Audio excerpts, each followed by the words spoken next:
Greetings everyone and welcome. Sorry it took me a little longer to get this video ready since I've caught the flu in the meantime, but now I'm about up and running again and ready to bring you some new content. Today I'm doing overclocking with the new AMD Ryzen 3 2200G Raven Ridge APU. However, I'll not be using any third-party cooling solutions. Instead, I'll only be using what comes included, namely AMD's Wraith Stealth Stock Cooler. Yes, it's a fairly small one, yet I still will be overclocking the CPU as well as the GPU part of this APU. And I'll show you exactly what settings I applied. So let's get started, shall we?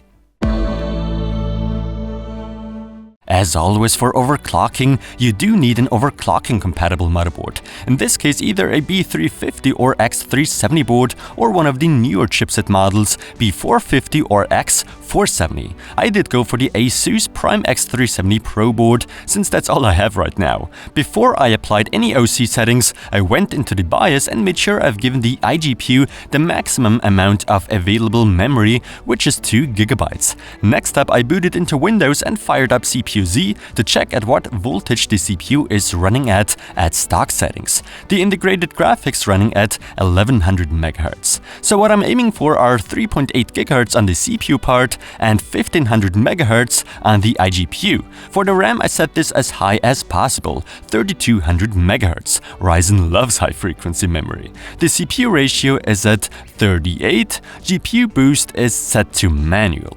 Then I simply entered the frequency I wanted, 1500 MHz. Then as for the CPU voltage, I chose offset mode as always and bumped up the voltage a little bit. For the iGPU, I set the graphics core voltage to 1.3 volts. And to get it all stable, I did increase the SoC voltage a little too. I did set that to 1.2 volts, but I wouldn't go over 1.25 volts in any case. Then I simply applied the settings. Of course, I've done some pre-testing and found these exact settings to work best in my case. I would have liked going for 1600 MHz on the Vega iGPU, but it did crash even when bumping up the voltage. CPU-Z displays 1.406 to 1.417 volts on the CPU core. That's okay, I'd say. By the way, I've also done CPU-only overclocking, where I've left the Vega graphics alone and only overclocked the CPU to 3.9 GHz. I did apply slightly more voltage for that, though. So how does the 2200G perform when overclocked with this stock cooler? Can the Wraith Stealth even handle that task? First we'll be checking out CPU benchmarks only, then CPU plus iGPU ones.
So as you've seen, we're getting a nice little bump in performance with this APU overclocked to something like 3.9 GHz. Very noticeable actually when doing rendering and or video editing work.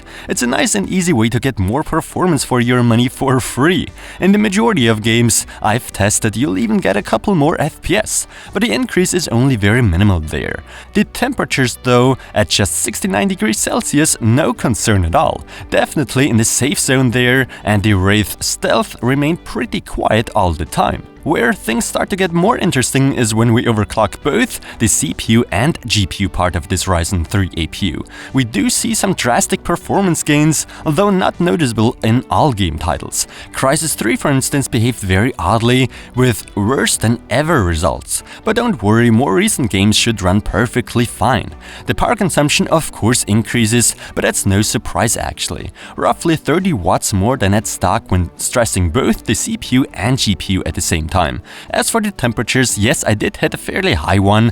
80 degrees may not be ideal anymore. The stock cooler does in fact struggle here a bit. But then again, this was synthetic load, both CPU and iGPU running at 100% load, which is not the case in real-life scenarios. It would be somewhere in the low 70s up to the mid 70s, but it wouldn't hit 80 degrees regularly. So is overclocking this Ryzen 3 2200G worth it, and should you do it? If you're asking me, yes, absolutely. It's very easy getting this chip stable, even with the included stock cooler as the cooling solution. The noise level was of absolutely no concern. The Wraith Stealth is a very quiet cooler in fact, with a low fan speed. However, I believe most of the performance gains are due to the iGPU overclock. It may as well be wiser to completely ignore CPU overclocking and go straight for the higher iGPU core clock, if possible. Well, and that wraps this video up. Hopefully you found it helpful, and as always, thanks for watching.